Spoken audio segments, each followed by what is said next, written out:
At the beginning, in the beginning, at the end, in the end.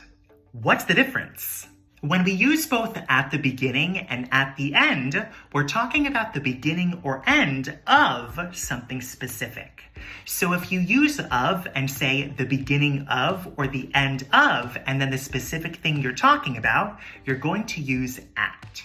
So we say at the beginning of the game and at the end of the movie, but we usually don't say in the beginning of the game or in the end of the movie. But we could also use at the beginning and at the end alone without of if the specific thing we're talking about is obvious or implied.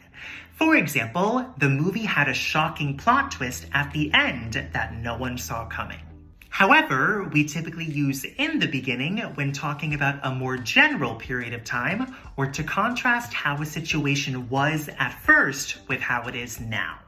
For example, in the beginning, we didn't get along very well, but now we're close friends. Finally, we use in the end to talk about the final outcome or result of a process or the last thing that happened in a process. So it basically means finally, and it's often used with verbs like decide and turn out. For example, in the end, I decided not to go to the party. Now practice using these phrases in the comments below.